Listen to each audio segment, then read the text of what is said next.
Before we jump into today's episode, we want to tell you guys a little bit about how you can help support what we do here.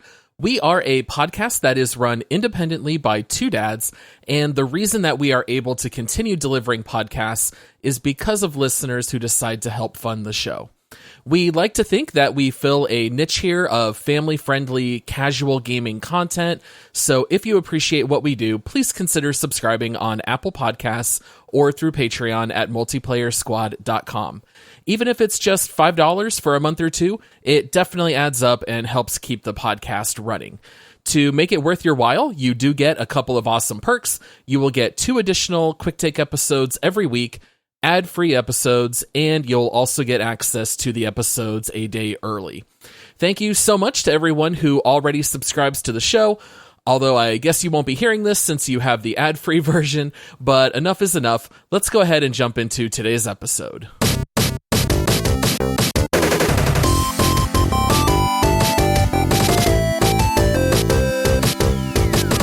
Hey everyone, welcome to the Multiplayer Gaming Podcast. Today we are going to be doing a deep dive episode on Battlefield 2042, which is one of the most anticipated titles of this year. Please remember to rate our podcast 5 stars and leave us a review. And if you like what we do and want to help support our show, you can subscribe in Apple Podcasts or support us on Patreon by going to multiplayersquad.com. Either way, you'll get access to 2 extra quick take episodes every week. I am your host, Paul, and joining me, like Maria Falk, he might be one of the older ones around, but he's here to prove that while dangerous behind the wheel, he can still serve a purpose. It's Josh. Oh, what a great Dumb and Dumber reference, number 1. There we go. Number 2, great dig at my old age. And number 3, I do not need assistance. Yes.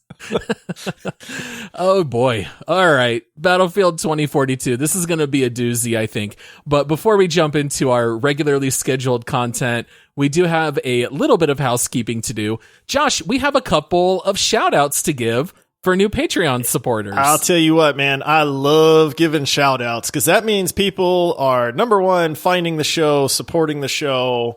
They're making all this possible. Yeah. Yeah, we really do appreciate it. So our 2 new Patreon supporters that we owe a shout out to are Splendiferous Banana. Very curious to know how that username came about, but I have no idea. And then also Wilbur, who is, I believe, from Sweden and has been very active on our Discord. Yes, Wilbur's great, man. He's been around a long time, so mad props and thanks to Wilbur. Splendiferous Banana, one of the best usernames I think I've heard in a while. Oh, goodness. So, yes, thank you so much to the 2 of you. Thank you to everyone else who helps support us on Patreon. You guys are the ones who help keep the show running since our podcast does have expenses. We really do appreciate it.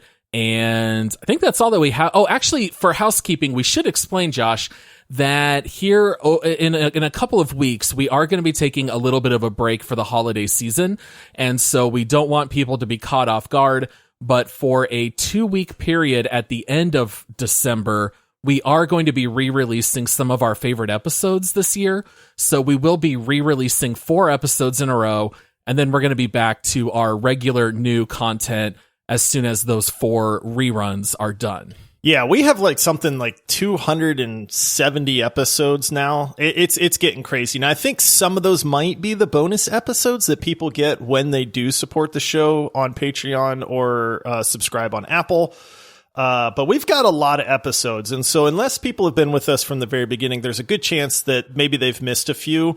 And so we kind of dove in and said, hey, what are some of these great games that we wanted to make sure people heard about, or maybe just some of our favorite episodes or something like that. And so we will be re-releasing those. Don't worry. We will have new episodes coming out right around New Year's. It's just to give ourselves a little bit of a break. Let us spend some extra time with family and kind of focus on Christmas and the holidays. Yeah, exactly. All right, so here today we are covering Battlefield 2042. Next week we will have a new bonus round episode, and then after that is when we will have a couple of reruns, although we would still love you guys to click on those episodes and download them because they still help our stats. Yes, indeed. All right, well, Josh, I think we're ready. Let's go ahead and jump.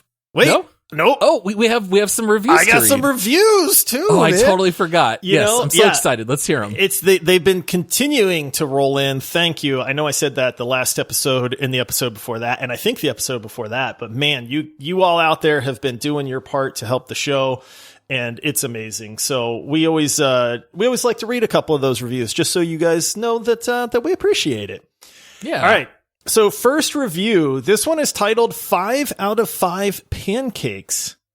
Oh no, I already don't like this review. Yes, exactly. Oh boy, this is a little bit of an inside joke, but okay, go ahead. And it is from, the username is Petrasambo, from Sweden.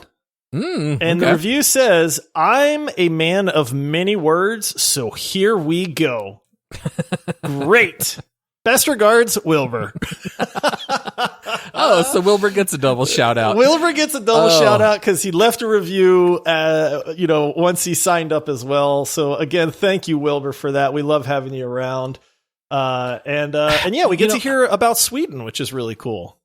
Yeah. And I was going to say, before we read the next review, if you guys want to come join us on Discord, it's totally free. There's a link in the episode description.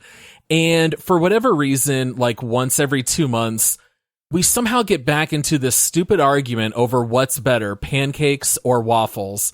There is a clear answer for me. There is a clear answer for Josh, and they are not the same. And so our Discord server is full of psychopaths who choose pancakes over waffles. It's also filled with some very smart people who pick waffles over pancakes. But if you want to come join in these silly arguments, Discord's where that's taken place. Yep. And again, Wilbur's wise because he went 5 out of 5 pancakes there. So, all right, moving on. This next one. Hey, you know what's funny? I'm not intentionally doing this, but I love these reviews from around the world. This next one comes in from Germany. Ooh. It's titled Great Podcast, and it's from Josh 2YA. And it says, hey guys, I'm listening from Germany and I just enjoy listening to you two so much. Your way to talk about topics is great entertainment, great stuff. And of course, you love his name. I mean, best name ever, really. That had nothing to do with me picking this review, Paul. Oh, well, thank you, Josh from Germany. I'm so glad that you enjoy the show. It's still really wild to me that we get these reviews and we can see little spots on the map with people listening from like Australia and Denmark and Belgium. It's totally wild, but we really do love hearing from you guys. We love the reviews. We love chatting with you on Discord. We really do appreciate it. You guys are the ones who are able or who make it able for us to keep doing the show, which we love to do. It's very true. All right. Do we have any more reviews? Or is that the only one for today? Housekeeping is over, Paul. Housekeeping officially done. All right, let's do it. Let's talk about Battlefield 2042. All right, every time we do a deep dive on a game, we always start off by reading a description of the game in Steam or on Wikipedia. And here is how Steam describes Battlefield.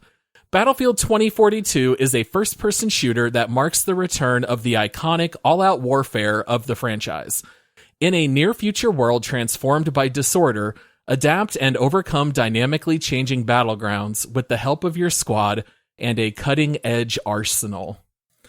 All right, now, Josh, Battlefield 2042 I gotta sneeze, Paul. Magoo! Very nice. Okay. So 2042 is entry number 12 in the Battlefield franchise. Hard to believe there's already been that many, but there are 12. And it goes all the way back to 2002 with the first one. And truly, this franchise has one of the best naming jobs I have ever seen in a series of games. So the very first title was Battlefield 1942. The second one was Battlefield Vietnam. The third one was called Battlefield 2. Then we have Battlefield 2142, Battlefield Bad Company, Battlefield Bad Company 2, Battlefield 3, which is the 7th entry, Battlefield 4, Battlefield Hardline, Battlefield 1, and then Battlefield 5 with a V Roman numeral. None of the others have a Roman numeral, Josh. Why? Why do you go from Battlefield number 4, Battlefield number 1, and then Battlefield Roman numeral 5? I don't know what these people are doing. And then Battlefield 2042, this has to be the most confusing named series ever, right? This is even worse than Windows. I don't understand it at all, to be honest with you. I don't know how you go from it's very easy. You go Battlefield 2, Battlefield 3, Battlefield 4, Battlefield 5, Battlefield 6. Mm-hmm. And then do you know what would come after that, Paul?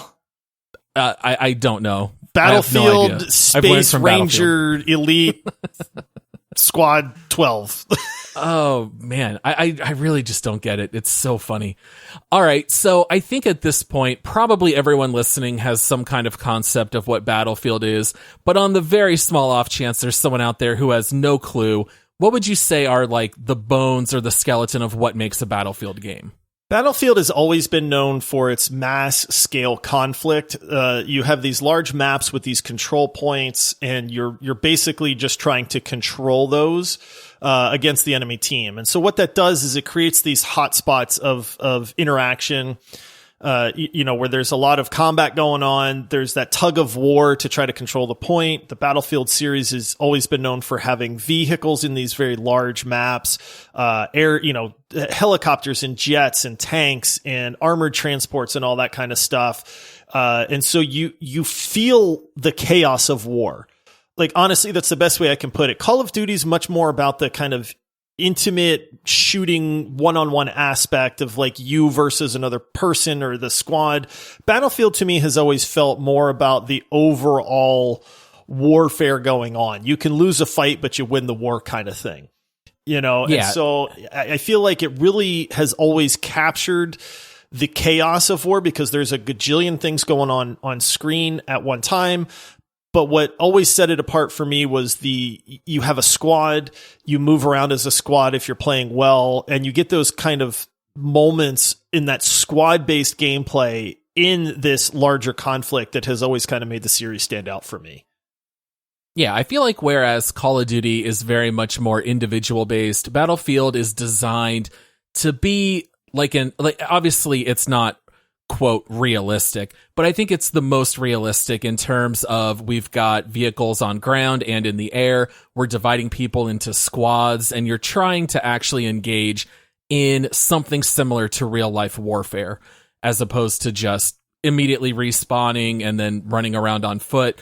This is like bigger battle type stuff. All right. Now, we've talked about Battlefield in previous episodes, and we've talked a little bit about our history, but if anyone here is a first-time listener, what does the Battlefield series mean to you? It has always meant just a ton of fun. I cracked out on Battlefield 2 like so much, man. That was one of those games that I played more than any other game. I wish I could go back and actually see what my playtime was in Battlefield 2. Yeah. But it was a lot, and I loved that game. I've always said on this show I was never a Call of Duty guy. I mean, Cold War was the first Call of Duty that I ever played. I've always been a huge fan of the Battlefield series. That really started with 2. I think it was the first Battlefield that I actually played, to be honest with you. And it's still widely known as one of the best Battlefields. Now, it's funny because people are talking about Battlefield 4 a lot more recently, and we'll get into that a little bit later, but that's been my jam. I wasn't a Call of Duty guy. So if a Battlefield came out, man, I wanted it. I wanted to play it. I wanted friends to play it with, but it's one of those games where even if you don't have, friends that play it and a full squad that you can actually, get online, it was a ton of fun regardless. Oh yeah. I did play Battlefield 1942. Not only did I play it, I played the demo before the game even released. And our good friend Andy, your brother-in-law, he was a guest host on our Outriders episode. He and I probably played 400 hours of just the demo before the game even released. And we would just get on our Cricket phones, because this is before the days of voice over IP service.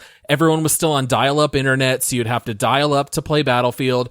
But Andy and I, we were working teenagers. We were 17 or 18 at the time, and we each had Cricket phones. And we each bought a little headset so we could call each other with our unlimited cell minutes and talk while playing Battlefield. And so we played a ton of Battlefield 1942.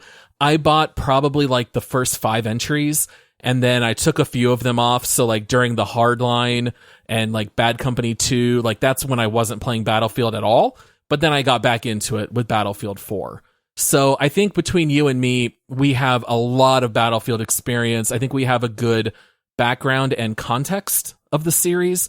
But for me, it was just always about that teamwork and trying to create funny memories along with your buddies that you could joke about and talk about later. I mean, I will never forget me and Andy playing Coral Sea in 1942, and we would always end up on the enemy's aircraft carrier, and we would just hide with bazookas, and every time a plane would spawn, we would see like 8 people try to fight over the airplane and blast it with the bazooka, get an 8 kill all at once, and we would just die laughing. Like that's to me, like, good memories about Battlefield are similar to stories like that. Yeah, and that's the thing about the Battlefield series is, and that's what I kind of referenced earlier, is even though there's this mass scale warfare going on, you have those moments with your squad where you're trying to infiltrate like the enemy spawn so that you can steal their tank or you can steal their jet or something like that. Or like you said, even just sitting there and blowing them up as people try to take off in them.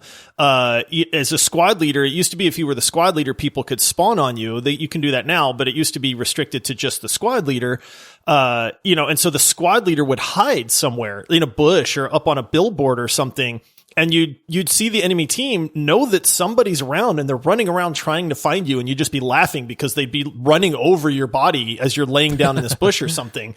And that was a lot of what was going on in that game. And those memories are what set Battlefield apart to me. Yeah. And they added so much over the course of the series. Like going back to 1942, there were no squads. And you did not spawn on squad mates. You had to spawn back at the original base, and there was no communication. You could not ping what you were attacking, and it was just kind of a little bit of chaos. You just had to hope that enough people followed enough people that you could do something with it. And over the course of the game, they added commanders, and they added the ability to call in vehicles and all of these different things. So with 2042 releasing, I thought it might be helpful just to talk a little bit about what has changed for this entry. Now, we are going to get into some more nitpicky stuff a little bit later, but I thought I would just touch on a couple of the major things. So first and foremost, it is the first Battlefield entry that has no campaign. Do you care?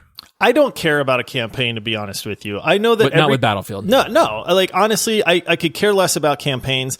I know whenever Call of Duties come out and Battlefields came out, that you'd get this little 4-hour campaign that you could hop into solo. I don't care about that. Like, I know that there's people that have said, hey, this one doesn't have a camp. That's not why you buy Battlefield. If you're buying Battlefield to play a single player campaign, you're doing something wrong. Exactly. Also, the max players has doubled. So it used to be that the biggest maps were 32 versus 32. That has now doubled to be 64 versus 64 if you are on PC or next-gen consoles.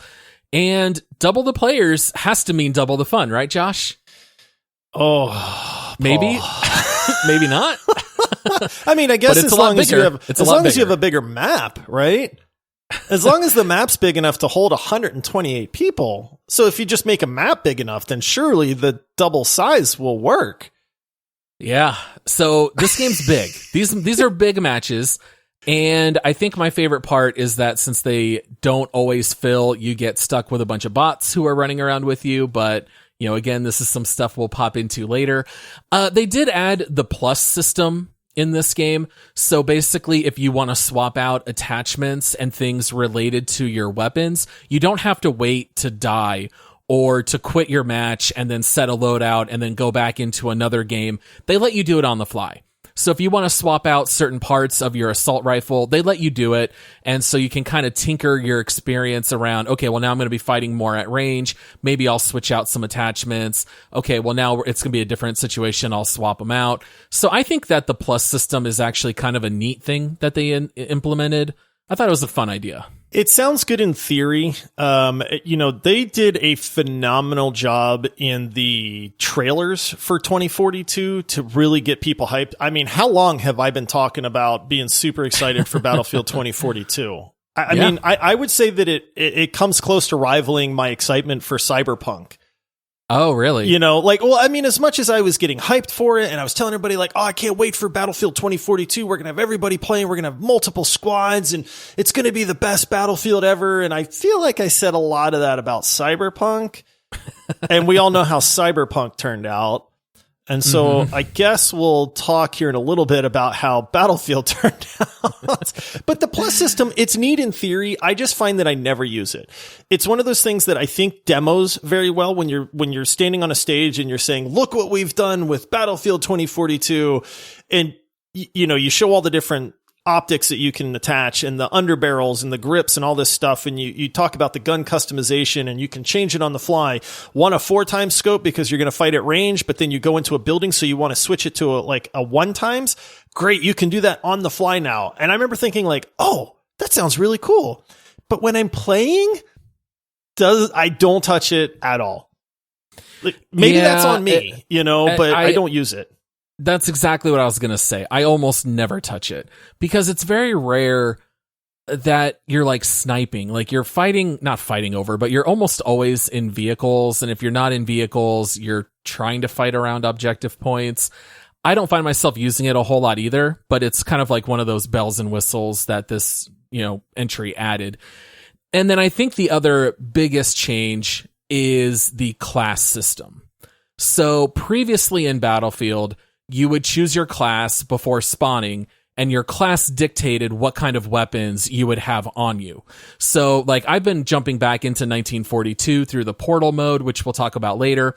But in 1942, you can spawn as an anti-tank, and that's the only class that has a bazooka to try to take out vehicles. And so you would have to be flexible, and members of your team would have to swap out around what the game needed. Not everyone could run as a sniper, with the scout class because you're going to get stomped. But similarly, not everyone could do anti-tank. And what they did here in 2042 is something that's a little bit different, where they have now created these specialists. And do you want to talk a little bit about how specialists work? Yeah, there's 10 different specialists in the game. They all have a unique look, I guess. Like you kind of mentioned at the very beginning, the medic is like an old gray-haired lady. So they tried to make them look different. I'm just going to come out and say it. I am not a fan of the specialist system at all. I don't know why they did this. Classes in Battlefield were always super enjoyable. It's like you said, if there's an enemy tank that's wreaking havoc on one of your points, you respawn as an engineer and you throw down a landmine, or you have a bazooka and you take that tank out. That's your job at that point. And if you're on a good team, 3 or 4 different people would all spawn. And then after 3 bazooka shots, no more tank. And then when you died, you could go back to playing assault or whatever people wanted to play. But with this system, everybody shares all of the guns, which I find to be a tragedy. Everybody shares all of the utility type trinket things, the same grenades, the same weapons, the same sidearms, and all this stuff. Every specialist gets one unique ability. Gadget. Yeah, a gadget, and that's it. And so there is very little differentiation. There we go. There you go. Between them anymore. And to me, that's just a shame. Like, I don't know why they made this decision. And I get, hey, I want to play the guy that has a grapple hook so I can grapple up to the top of a building. Great. He's the only guy that has that ability. But everybody's running around with the same guns. I mean, I can be a medic running around with a sniper rifle or an LMG or an SMG. I can be an engineer that's doing the same thing. There's no personality to any of that stuff anymore. And I do not like it, man. I think it was a terrible decision. I don't really know anybody that does like the new system. I don't know if I really feel like they were trying to dumb it down a little bit so that they could just go, well, it doesn't really matter who you pick anymore. Yeah, I think it was to not have like a meta build. They want to give you the freedom to play whatever you want. But the problem is that half of these specialists have gadgets that are nearly worthless. So like you mentioned the grapple hook, okay? It's a cool idea in theory, but guess what? When you are playing on a massive 64 versus 64 person map where almost everybody is in a vehicle, and if you're not in a vehicle, you're running across a wide open desert. Guess what good that grapple hook does? Almost none. I find that there are very few situations where I was like, oh, if I had a grapple hook, that would actually be a pretty neat place to hide and snipe. There are some things like that, but it's like, I don't know, the recon drone, I have zero interest in trying to hide and pull out a little drone, and then someone's going to run across me and kill me. I don't find that one to be very neat at all. I will say, though, I really do enjoy Sundance. She's the one that's got the wingsuit. The wingsuit is one of the cooler abilities. Yeah, I mean, it's even one of our buddies the other day was saying it's almost like a must pick, because if you can spawn in a helicopter, you just immediately jump out of that helicopter and you can fly anywhere on the map and you'll be there in a snap. So that is actually something that's fun to do, and it's also a great utility to get back with your team and to get where you want to be. So at this point, it almost kind of feels like, for me, I always just default straight to Sundance. I don't know that I really care about many of the other specialists. I mean, are there any others that you find fun or any that you want to troll? The only one that I play is the medic. I'll be honest with you. Like, her ability, she gets like a little healing pistol. They call it like a Surette pistol. And you can pew your own teammates to heal them up and top off their health. Now, time to kill in Battlefield's fairly quick. It's nothing like Call of Duty. It does take a little bit longer, but healing doesn't really come into play a whole lot, but I try. It's one of those things where it's like, I see somebody low on health and I shoot them and then they get more health. The medics can res, but see, the thing is, it's not unique to one person now, because there's two specialists that have the ability to res. But it's like the ability to res, or a wingsuit where you can fly across the entire map. That's really cool. Or, a guy that can drop ammo packs.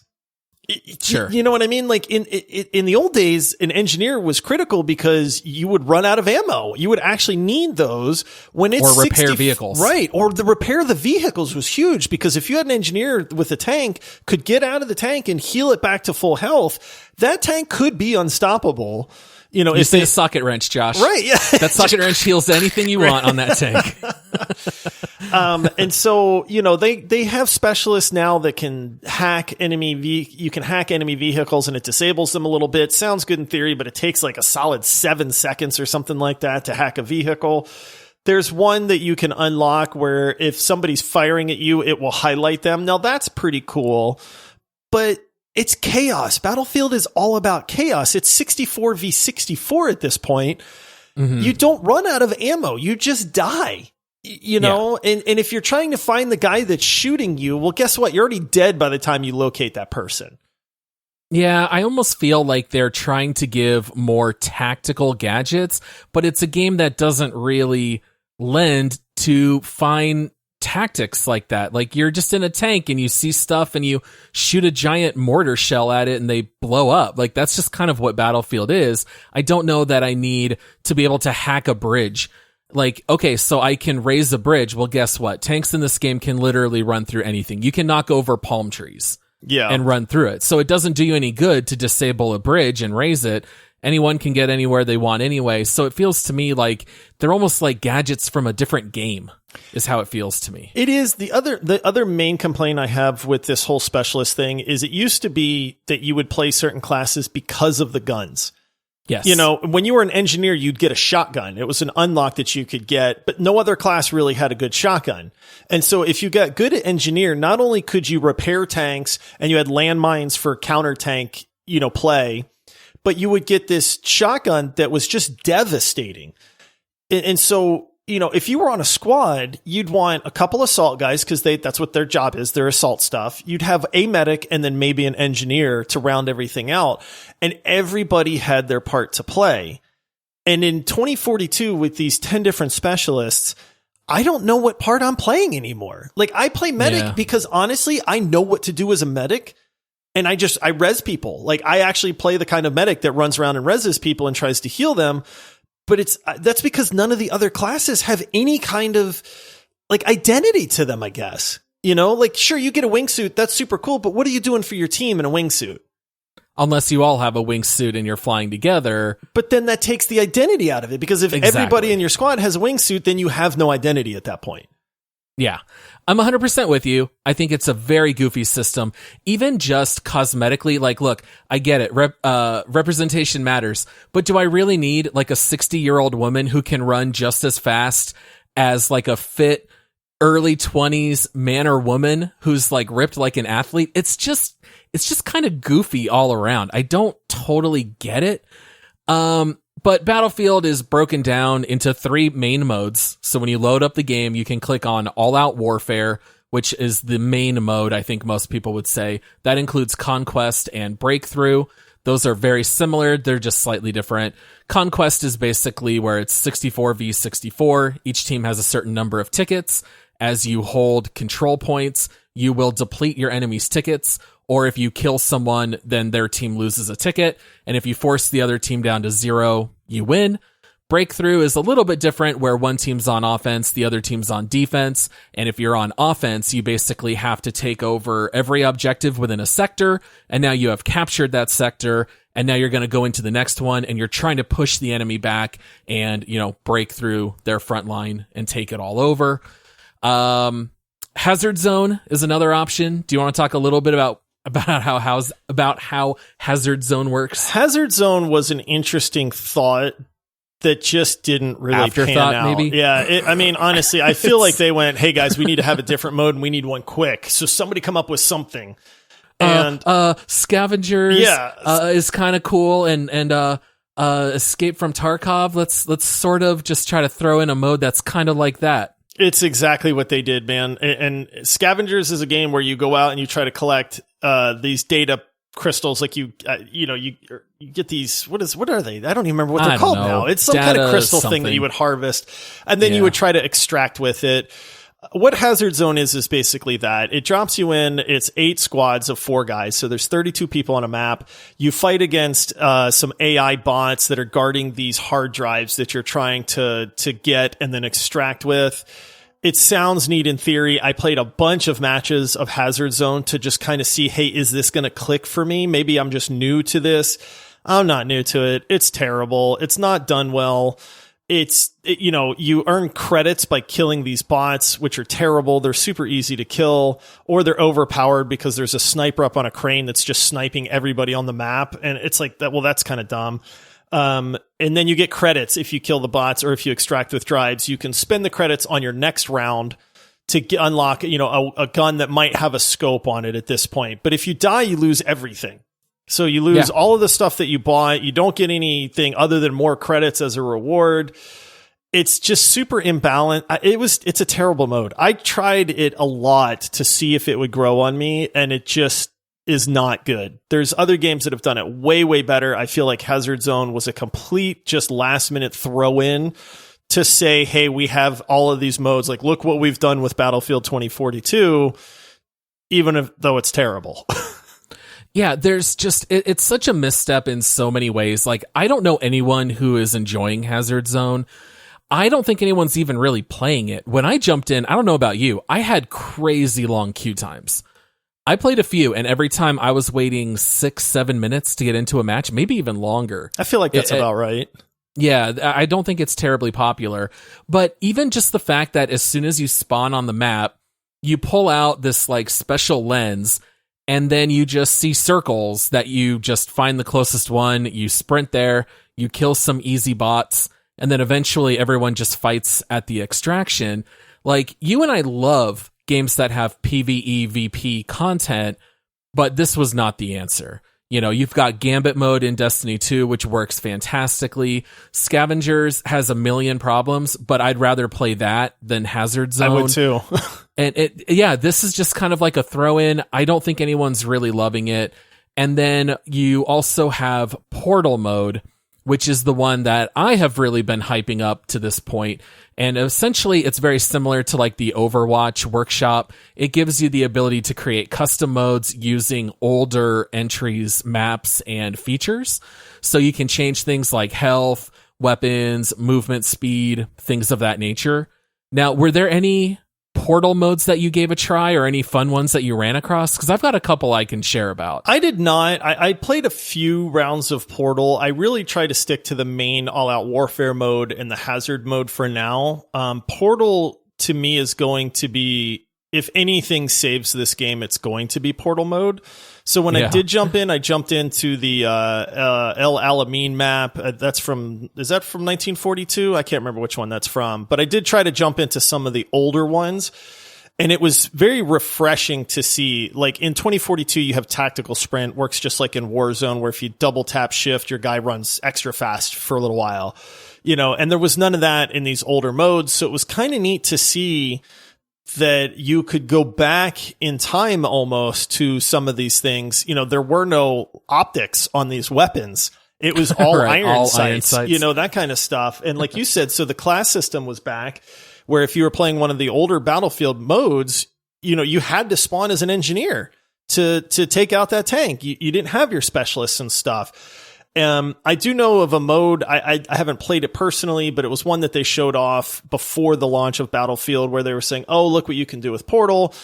Here's a game where everybody has rocket launchers. You get one rocket, and the only way to reload your rocket is to jump 5 times. Otherwise, it's just knives. And so It's like, okay, that sounds neat in theory, but jumping 5 times in a row isn't really fun. I get it that they're kind of trying to showcase the back end, like programming that can go on and what people can do there. I think it's still early enough because the game hasn't even been out 2 weeks.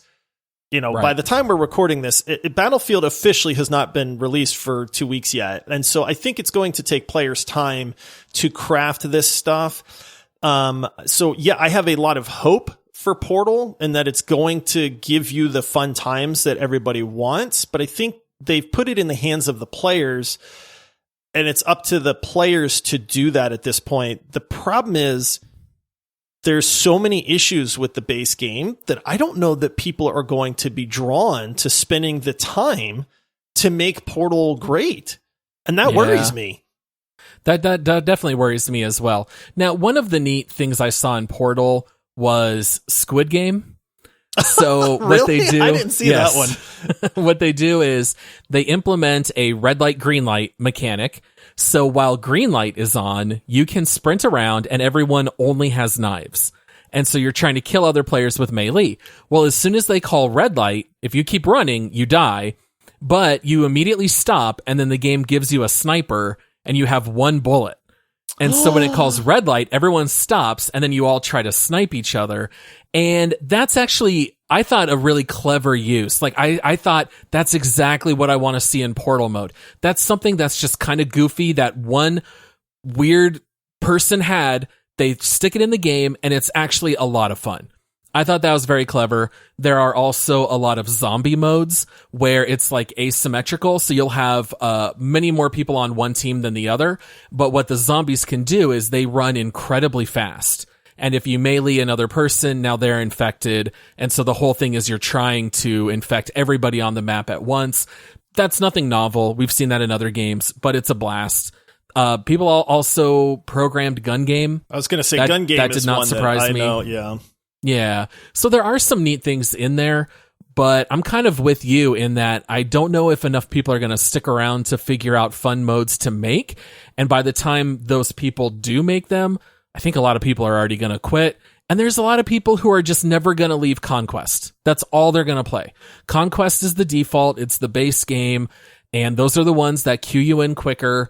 And in my experience, it just kind of feels like everyone's only playing Conquest. It is the main game mode. I mean, that's what Battlefield has always been. Now, previous Battlefields have had your giant Conquest maps with your 5 different points. The maps are so big that you have jets and helicopters and transports and stuff like that.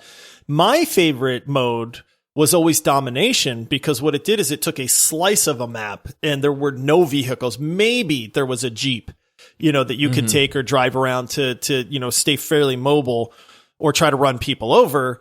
But that was it. And so it was all infantry based combat.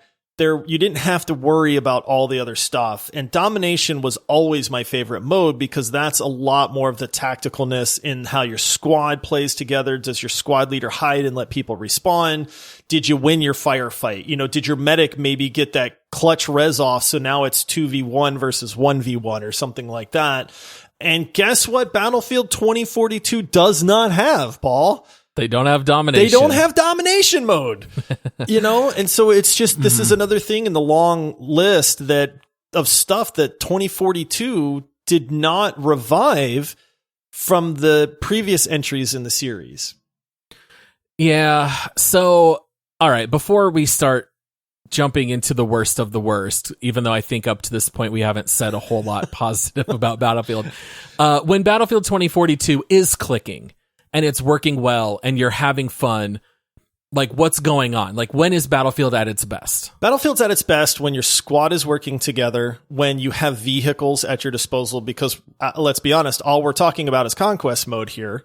And so it's like, if you have two buddies, we were playing last night, we had two tanks. We had this little tank convoy going on with two people in one tank, two people in another tank. And we were tearing through these points. We're wrecking the enemy team. Where our buddy shot down a helicopter with the tank. It was an amazing shot. Boom. All four people in the helicopter dies. Yeah, exactly. And it was just like, we all lost our minds. And it was just like, so that's when it's working. When your squad is trying to capture point A and there's another squad, the enemy squad is there and you guys are going back and forth and you're killing each other, but not fast enough so that people are respawning on their teammates. And so this skirmish is constantly going and there's all this, it's just nonstop action. That's when Battlefield shines. When everybody's working together and you have the mobility that you need and the fun, that's where it really, really stands out to me. There's a lot in this case where it doesn't work, and I have a feeling we're about to get into the reasons why here in just a minute. Yeah, let's do it right now, okay? Ooh. It's Whine Time. Oh. And I don't mean that delicious Pinot Grigio. Oh. I am talking WHINE. All right, Josh, let's do it, okay? Whether it's a big complaint or a nitpick, I don't care. Let's just have a wine fest. And let's just talk about everything wrong with this game. Because, Josh, you and I, there are games that we deep dive where we cannot wait to play again. Like Satisfactory, I was building factories in my sleep. Couldn't wait to play it. Oh, I feel like we put 40 hours into that game. In a weekend. Yes, in a weekend. We did. That's very true. And then there are entries like Battlefield, which comes out right after the release of Halo Infinite. And we have almost everyone we know playing Halo. And here's you and me saying, well, we owe it to our listeners. We have to go play Battlefield. And it was a little bit of a chore. I don't think you or I were really ever all that excited to double click this game. I was excited initially. I was very hyped when they were showing off all the trailers for this game and all the cool throwbacks to the different battlefields. It seemed like they knew exactly what the players wanted. And what I'm realizing is that they knew exactly what to put in a trailer to get people to buy this game, but completely let them down on just about everything else, man. Every time our buddies would hop on, I'd get messages say, hey, you down for some Halo? And I would literally sigh and just go, I wish. I can't, man. I have to go play Battlefield. And then they'd be like, I thought you loved Battlefield. And I go, not this one. So let me give you a few things that I do not like at all about 2042. First of all, there are no persistent lobbies. You have to matchmake after every single match. And you know what I used to do with old Battlefields? Sit in one lobby. Yep. You get to know all the names on the global scorecard, which, by the way, spoiler alert, they got rid of as well. There is no global scorecard now. And you would get to know all of these like random people because you would play 10, 15, 20 games in a row. And you would be like, oh yes, I got that guy on my team this game. That's the guy that kept sniping me. And you would also get a good rotation of maps. So like when you click on Portal, there are a couple of featured modes. And I would say at this point, I've spent more time playing 1942, but it's only 2 maps. And I would keep getting the same one over and over. And I was like, dude, I just want Battle of the Bulge. I don't want to play on this other map. And normally when you can sit in the lobby, it would cycle through them and you would get a good mix of all the maps. So it's like, even just something as simple as a persistent lobby, I don't know why they got rid of it. The global scorecard, like, why are we even playing at this point? All I can see are my own squad mates, and even then I can only see like 4 stats, and half of them don't even matter. Assists don't count as kills. I mean, there's so many things that are just so annoying that they got right in old entries. I don't know why we lost them in 2042. Laziness, 100% laziness, man. I'll tell you, I don't know how long we have for this episode because my list of whines goes on for a very long time, man. I complained initially about the shooting in this game felt very off. I told you that, like, I felt like I just couldn't aim anymore, you know, and you guys trolled me for that, and I deserved it, but then they come to find out that there was a major issue with Bloom in this game. We've talked about that. I'm not going to beat that dead horse. They fixed it. The shooting does feel better, but the weapons, there's not this massive list of weapons. I think, like, Battlefield 4, if I remember right, launched with something like 83 weapons. It launched with more than 2042. You know, right. Yeah. And 2042, I think, has 23 weapons total. Now, that's between every specialist in 23 weapons. That's your pistols, your ARs, your SMGs, your LMGs, your snipers. That's not a lot of guns, man. And let's remember that the guns are not unique to the class system that no longer exists. So, you know, here we go. You did away with classes. That was always the heart of Battlefield.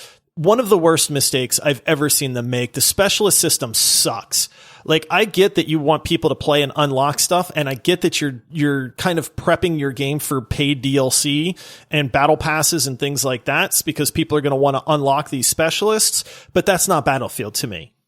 There's no scoreboard. You know, when you were popping off in Battlefield, whether you were playing sniper, engineer, medic, assault, whatever, you know, I remember playing, I think it was Battlefield 3 on the ocean map and sitting up on a radio tower on one island and sniping people that were 400 yards away on another island and checking the leaderboard, you know, all the time to see how I was doing. You know, are we running around playing the capture the points and our squad's getting a ton of points that way? Or are you just murking everybody and you racking up a ton of kills, but you could check the leaderboard to see how you were doing? There's no leaderboard. Like, I don't remember how many kills I have, but guess what? I want to know that. You know, that's part of the fun of a game like this, is to see how good you're doing. I don't understand the removal of the leaderboard at all. I can only assume that they don't want to make bad players feel bad. But sure, dude, but then fix your matchmaking. It's online gaming, man. If you're that sensitive that you can't look at a leaderboard and see yourself at the bottom, then maybe you shouldn't be doing online gaming. You know what I mean? Like that fuels me, man. Like Halo Infinite, they have a leaderboard. Like, you can actually look to see how to do it. If I'm down at the bottom, I'm like, pick it up, Josh. You're bringing your team down, man. You know, the biggest complaint I have, because I can go on for hours on this, Battlefield 2042 feels like it has absolutely zero soul. It is a game that is a video game. You can shoot, you can run, you can look around, you can lay down, you can chuck grenades, but everything that always made Battlefield unique does not exist in this game. It is the most generic game that I can think of. They touted all these huge, destructible, changing environments. They showed off the tornadoes and the sandstorms and the weather. None of that matters, dude. When you're playing this game, none of it matters. You don't pay attention to that. Like, the lighting changes on Hourglass, which is the desert one.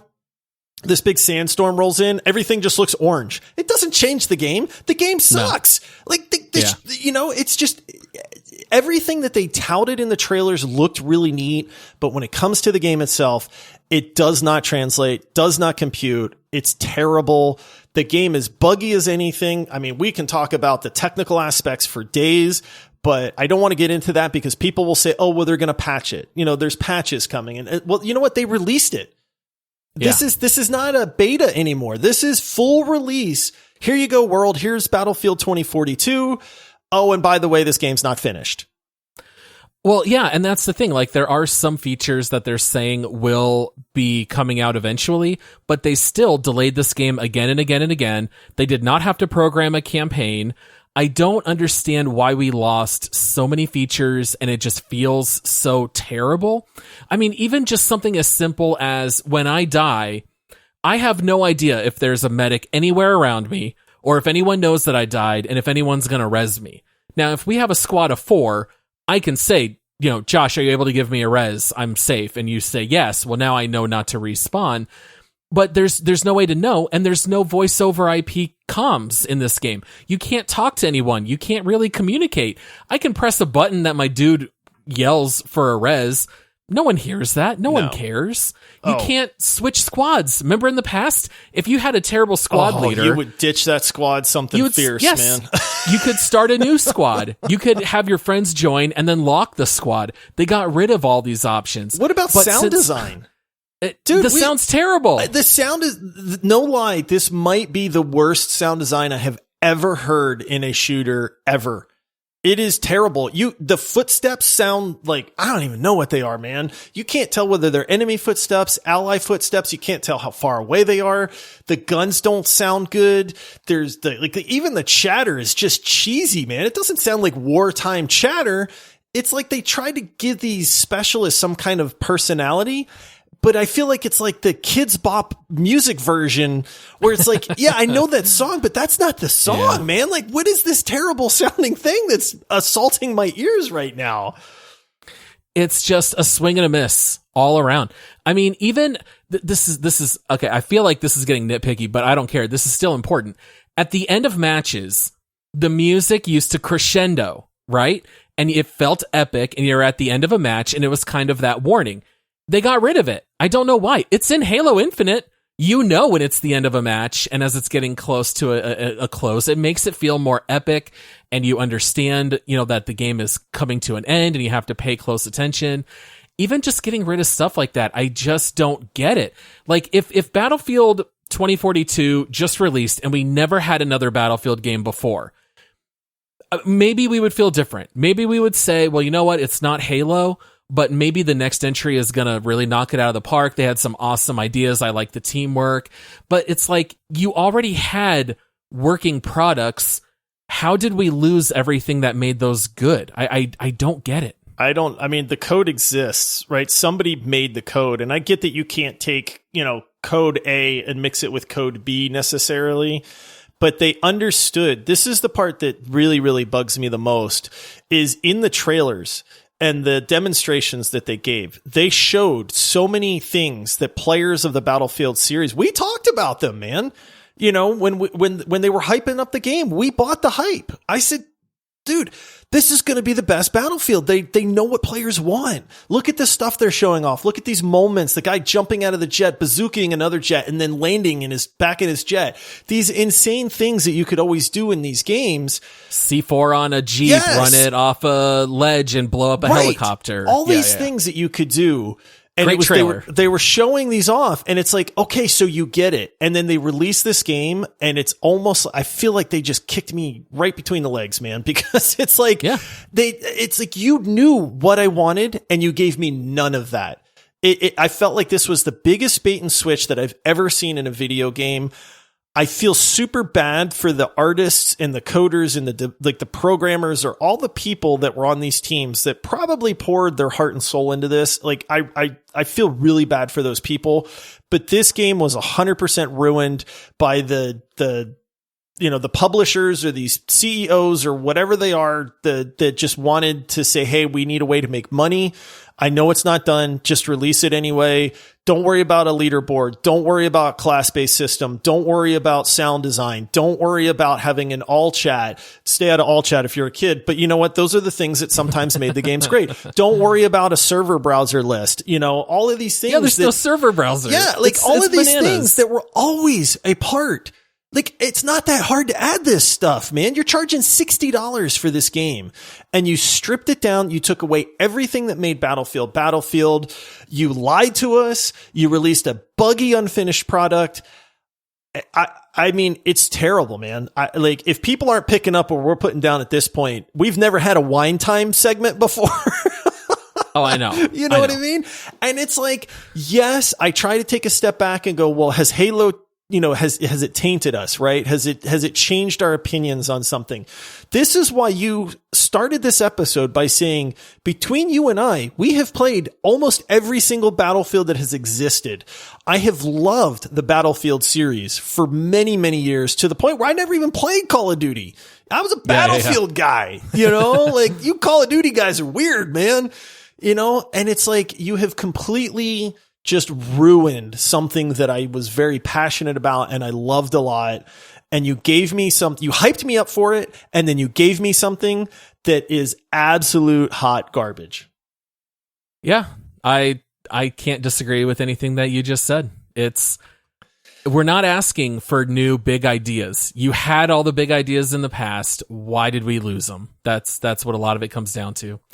And we're not alone in these complaints. I mean, Battlefield is getting review bombed. We know that. There's a lot of complaining. All the Battlefields release bad. All right. That's the history of this franchise series. But the fact that we're missing so many foundational things really has me worried. I mean, do you think at this point 2042 can be saved? I don't. Can they? I'm going to tell you right now, I don't. So? I'm okay with bugs.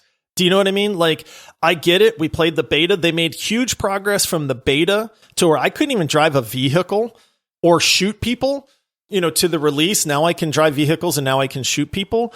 But the problem is not just the bugs in this game. It is fundamentally flawed in ways that I do not think that they can fix. Either they're not willing to fix them because they designed the game this way and they've stood by those design decisions. When the beta came out and the world got to try this out, everybody went, dude, the specialist system, nix it, go back to class-based systems. You've already got the different classes, you know what I mean? Just go back to it. And they went, oh, no, trust us. Oh, by the way, you guys only got to play 6 of the specialists. We have 10. And it's like they doubled down and everybody went, dude, you're not listening. Like, this system sucks. I don't care if you have 50. Right. It doesn't matter. It doesn't work. Where's the leaderboard? Oh, well, we don't want players to feel bad. So we took the leaderboard out and everybody went, no. It's a competitive shooter. Right. Exactly. And so they went, well, we'll think about a leaderboard. Maybe we can enhance the one we have. You don't have a leaderboard. You have an end of match, tells me how my squad did. And that's it. So no, I don't think there's any hope for this game, honestly. I'll be honest, I can't wait to uninstall it, Paul. I literally cannot wait to go play Halo Infinite and uninstall Battlefield 2042. All right, so here's the thing. I played way more than the 2-hour limit. I requested a refund. I didn't care. I was like, I'm going to request it. And Steam said no. Oh, I kind of figured they would. You cannot play this game this much and then get a refund. But I did try. I remember working at Harkin's movie theater. One of my favorite moves is when people would wait until a movie was over and they would come say, hey, that movie really sucked. Can we get our money back? And what? It's like, no, that's not how it works. But people did it all the time. Really? So I tried doing that here with Steam. I got in my, dozens of hours and they said no. Oh, man. You got to still pay that $60. So I don't plan on playing it anytime soon. And I don't know that I ever will. If you said that the game could be saved, I was going to ask, is there any way that they can patch this game to compete with Halo Infinite? And I think the answer is absolutely not. No way. Nope. Scrap it. Start working on another one. They already have, Josh. They already started working on the next Battlefield. Here's the problem, and I don't want to sound like I'm not trying to sound vindictive, right? Because I've always loved the Battlefield series. I remember it's so funny because now Battlefield 4 was a good entry. I think it was the last good entry.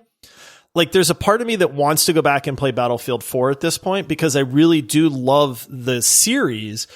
But I will not buy another Battlefield game that comes out until it is released. And I see that the reviews are showing that this is a complete, well-done game that is not released in a buggy state. You've ruined me. You got me hyped up. You slapped me in the face.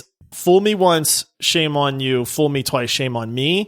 You fooled me once. You're not fooling me again on this. I know they'll release another Battlefield because it's a cash cow. But I'm not saying I won't play another Battlefield, but I can 100% guarantee you I will never give them my money up front until I know what I'm getting out of it.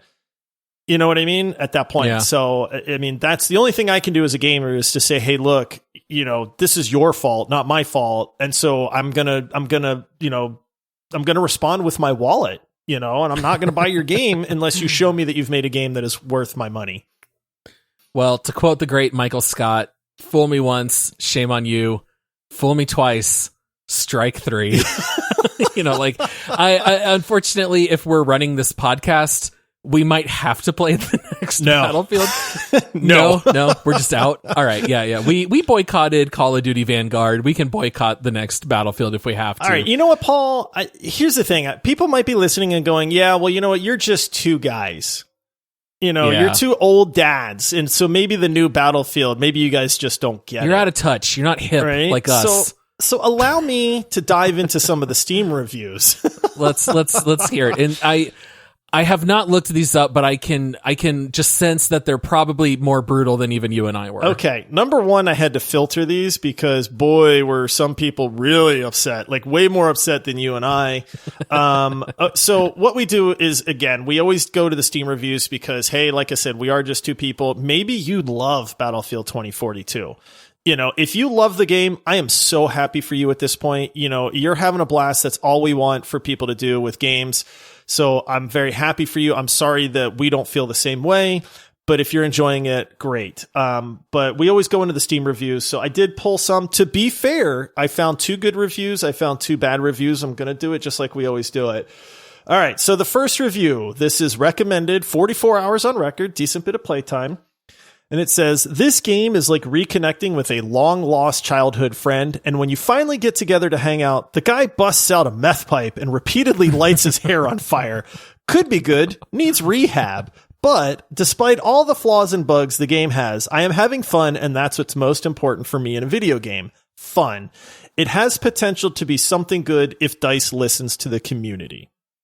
Wait, is that a positive or a negative? It is review? A positive. He said it was recommended. Okay. What he's saying is that I get it's a dumpster fire, but I'm having fun watching the fire burn. And if they listen to the community, there's hope for this game. So this is a guy that's like, you're asking, hey, do you feel like there's hope for this? And the guy goes, yes. Yeah. Right. Well, keep dreaming. Right. Okay. This next one, not recommended, 15 hours on record. I'm a Battlefield fan and veteran since Battlefield 2.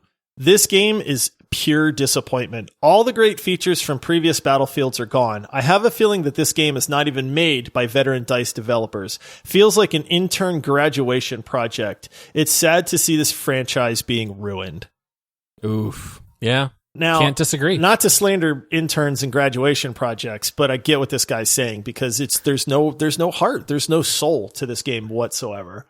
Well, don't forget, Splitgate was a graduation project. Yeah. And it's a fantastic game. Yeah, it really is. So, okay, this next one recommended 46 hours on record.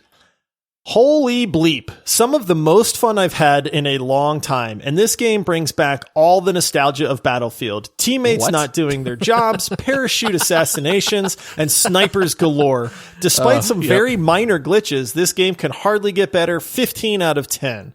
Edit. People need to stop being babies. Unpucker your butt for a little bit because this game is intense and way too much fun. I will not be sleeping for a good bit. Edit 2. Works fine on my machine. Hey, I'm glad that they're having fun. I cannot agree with very much in that review other than the teammates not doing what they're supposed to be doing. That's absolutely a staple of Battlefield. No matter what you do, that's going to be a core mechanic. There is nothing like having a medic literally standing over your body and shooting the enemy team and then just go running off and not rezzing you. Oh, either that or they can't res you because it's the same button to switch weapons with you as to res. So sometimes they'll just keep switching weapons and they literally can't. Yeah, they look like they're robbing your corpse, but they're trying to res you. And yeah. All right. And then last one. This one is not recommended. 130 hours on record. Well, I've put 80 hours into the game so far, and I could never recommend Battlefield 2042 to anyone in its current state. I've been a huge Battlefield fan since day one, and this does not feel like Battlefield I grew up on. It feels more like Call of Duty with a mix of Battle Royale. Specialists are garbage. Maps are garbage. Netcode is broken. Frame issues on high-end PCs. Low-res images on destroyed stuff. Server issues, rubber banding, etc. Tons of game-breaking bugs. I could list stuff all day long. We went from an insanely great game like Battlefield Bad Company 2 to whatever this garbage is today. Might be my last Battlefield game I'll ever buy. Yeah, I think a lot of people feel that way. You know, I will piggyback on one thing about maps, since we didn't talk about that a whole lot. In previous Battlefields, it always felt like they designed maps where they knew people would fight. So there would be choke points, or there would be an important bridge, and things of that nature. This game, I don't feel like there's any rhyme or reason. It's like, let's just plop down a couple buildings here, and then there's the objective. Now go have fun.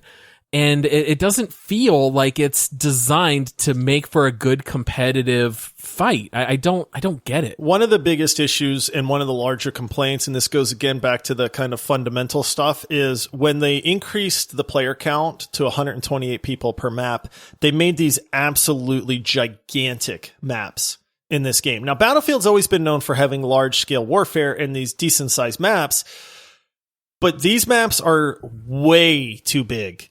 I have never in my life, and it's funny because a lot of the reviews call it running simulator. Like, Battlefield's always been heavy action, right? Like, if you die, you can respawn right away on a point, or your squad leader or whatever, you're right back into the fight. In 2042, I feel like I spend a solid 50% of my time running to try to find combat. Yeah. And that is not what Battlefield is, like, at all. And so then that combat is a helicopter, and you're running around the desert. Right. And guess who's going to win that fight? Yes, exactly. Yeah. Because I can't spawn vehicles, or I can't get a vehicle. You know, it used to be that all the vehicles would be spawned in the base, and you could spawn there and grab one, and then you could go infiltrate the enemy base and steal their vehicles. You can't do that anymore. Guess what? You have to click a gear that just plops you into this phantom vehicle that's already in the sky. Like, if you spawn in a helicopter, you don't actually spawn on the ground and then have to actually pilot the hell. You just start flying in the air. Like, how did I get here? You know, it's just like, none of it makes sense, man. So, all right. Well, that's some Steam reviews. What we do next is we try to guess what the Steam user score is overall for a game on the scale of 0 to 100. And it's funny because we both knew that this game got review bombed. And I asked you before the show, I said, Paul, are we guessing what we think the game should be rated, or are we guessing what it actually is rated? And you said, well, we've always done what it is rated, so let's keep rolling with that. So what do you think the actual user rating is? And then we'll give our guesses, and then we'll talk about what the actual rating is. And I think I'm on a hot streak now. You've won 2 or 3. Yeah. I feel like I'm on a 3 streak right now. Yeah. So you get to go first. All right, me go first. Okay. I knew it was low. I did not cheat. I will say that. I did know it was low. I know that this game got drastically review bombed in the beginning. It's been out a little while longer. I think you're going to find people that do enjoy it. My guess was 22%. That's so low. I was initially thinking somewhere around 30. So as fun as it would be to say 23, I'm just going to say 30%. That's my guess. The actual Paul is 35%. You took the championship from 35. Me, buddy. Okay. 35% is the lowest game that we have seen, the lowest review score that we have seen out of any game that we have reviewed in all of the episodes that we have done. Yeah, we've seen a couple that are rated very low, but it is very rare to see a game that is rated this poorly. All right, Paul. Well, as the newly crowned champion, you get to take us into our next segment, buddy. All right, sounds good. Let's hit that music. Hey there, Ms. Maria Falk. If I had to rate you from 1 to 10, I'd give you a 9, because I'm the one you're missing. All right, so this is Make Love, Marry, or Murder. This is where Josh and I decide to rate this game. Is it a game that we want to marry? Is it marriage material? We want to commit. It's a lifelong partnership that we're going to enjoy and cherish, and we're willing to take a vow for it. Or is it something that you just want to have fun and ultimately leave it by the wayside? Or is it a game that you want to murder? Josh, I think it's pretty safe to say this is a double homicide. This is, yeah. I mean, if I could, if I could be a serial killer with this game, I would be. Yeah. I was going to say, I started watching the new season of Dexter. I don't know why, but the first thing I thought was, I would wrap up Battlefield 2042 in cling wrap, and we're going to dismember it and drop it into the ocean. I don't know that there's been a game that's an easier murder for me, to be honest with you. I mean, we have played games that we just are not good. You know, I mean, people can look at our leaderboard. You can look down at the bottom of our leaderboard and see some of the games that maybe didn't quite click with us, you know, for whatever reason. The problem with Battlefield and why it's such an easy murder for me is it's nothing. You had the blueprints. All you had to do was build the building. Do you know what I mean? It's like it literally, you had it in front of you. You had the information and you built I don't even know what you built at this point, man. It's something, it's a game, but it's not Battlefield. They read the blueprints upside down. Yeah. Or something like that. That's I don't know how else. I don't know how you mess it up this bad, man. I really don't. Easiest murder of potentially my life. Easiest murder in a while for me, that's for sure. Oh boy. All right. Well, I guess it's time to go to the leaderboard. Oh, see where this game stacks up. I guess up. we're going to find out how much we really hate this game. Oh, let's do it.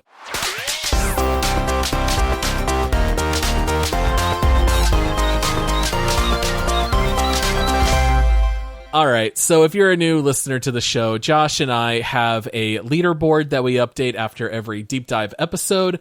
We have now done a total of, boy, it's almost like I wasn't prepared for this. 61 games on the leaderboard. 61 deep dives up to this point. We've got a couple on the list here, like Rust at number 4, Destiny 2 at 16, Vermintide 2 at 30, Phasmophobia at 44, The Forest at 56, Overcooked 2 at the very bottom at 61, and we have to come to a consensus of where we think this game ranks. So if you ever want to take a look at our leaderboard, you can do that at multiplayerpodcast.com. It's right there on the main page. You just have to scroll down a little bit there. Josh, safe to say this game is not going to be in the top 30. Certainly not in the top half. No. Lower. No. Lower. So as we're looking at, you know, the 40s, the 50s, the 60s, where do you think we need to put 2042? Let me ask you this, Paul. Would you rather play Battlefield 2042 in its current state? Or would you rather play PUBG in its current state? I would rather play PUBG. I would too. I would too. Even with all the hackers. Paul. Now I know how much you hate Sea of Thieves. Now, would you hate Sea of Thieves? Would you rather play Sea of Thieves or would you rather play Battlefield 2042? We're definitely in the right range here, Josh. It's a tough call for me. I don't know. It's one or the other. Would you rather get assassinated repeatedly in the back from Marianne in Hood Outlaws and Legends, or would you rather just glitch out in a map and have a medic not res you while missing an entire magazine worth of bullets because the gunplay sucks? Oh, and not hearing that there's an enemy walking up right behind you. So here's the thing. Hood had a lot of things to like. Battlefield does not. I would rather play Hood, Outlaws and Thieves. I would too. Or Outlaws and Legends, whatever it's called. Who cares? Oh, man. So is it an overreaction to put it dead last? I don't. Okay, so here's the thing, right? I don't want to jump on the train of negativity here. You know what I mean? Like, yes, it's currently fun to bash Battlefield 2042, right? I get it. That's the thing to do. And I want to be very conscious of saying, like, I don't want to jump on that train. At the same time, being a Battlefield fan for as long as I can remember, this is the worst Battlefield that I have ever seen. It upsets me to no end that they tried to trick us with the trailers in this game. Do you know what I mean? Like, I literally feel like this was a bait and switch. Like, you can't show me these videos and say, we know what the gamers want, and then give me something that is completely different. Talk about hood, more like hoodwinked, am I right? I mean, honestly, and so it's like, I to be fair, I don't want to put it at the very, very bottom because Overcooked 2 makes me hate my friends. You know, see, there are parts of Overcooked 2 that I like. There is not a single thing I like about 2042. So if we're gonna bump it up like a spot or two, I'm totally fine with that.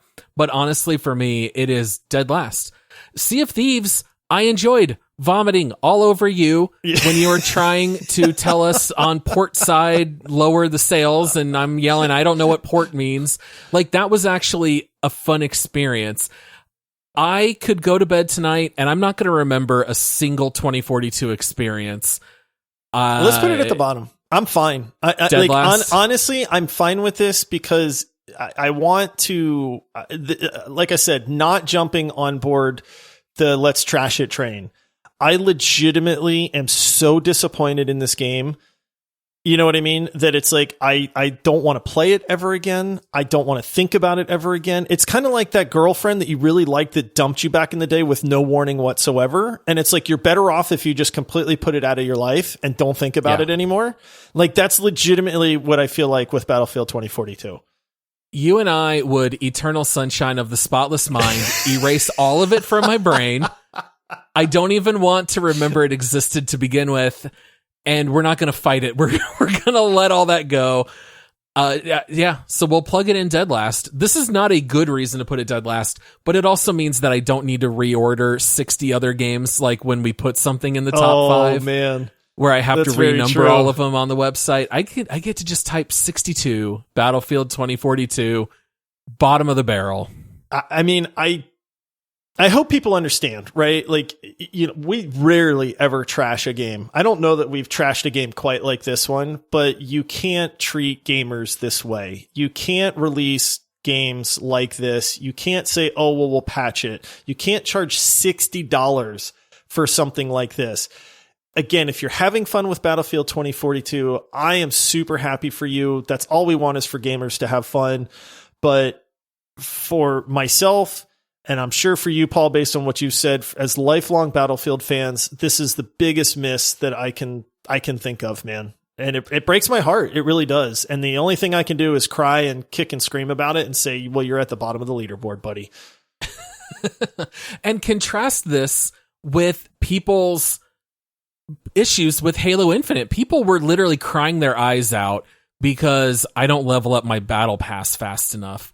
I mean, think about if that was like the only complaint about Battlefield. Like, we are complaining about core mechanics.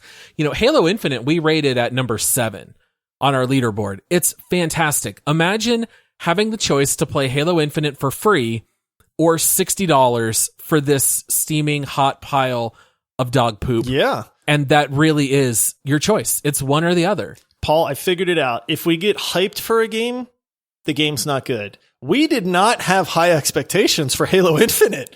Remember, we were like, oh man, I don't know. And then it's great. So from now on, if I like a game, God of War Ragnarok is going to be garbage. It's going to be, man, there's no way that they can get that game even remotely close to the first one. You don't even need a sequel. Why would they even make one? I'll probably pick it up when it's on sale for like half price or something. Oh my goodness. Oh, Battlefield. I cannot wait to forget you. All right. So that's all that we have here for today for Battlefield. Next week, we will have a bonus round episode. Our plan as of now is for that to be a draft and tournament, which I believe is still on the table. And then something that you guys can look forward to is that when we are done with our holiday break, we are going to be breaking down all of 2021 in gaming. We're going to talk about some of the games that we enjoyed the most, some of the games that we enjoyed the least. I think you guys know what game is going to pop up on that list. And then we will also, the following week, cover what games we're looking forward to in 2022. So we always enjoy recapping the current year, what to look forward to in the next year. And so we'll have that for you guys once we are back. That's all right. That's it. We got one more. Man, this next bonus round is going to be great. Do not miss that one. It's going to be fantastic. Go ahead and skip Battlefield 2042. Go ahead and pick up Halo Infinite. Come play with me and Josh. Check us out on Discord. And please consider subscribing in Apple Podcasts or on Patreon at multiplayersquad.com. You can also hit us up on all social media at multiplayerpod. Thanks everyone for listening. Hope you're all having a great Christmas season, and we'll see you on Thursday. All right. See you, everybody.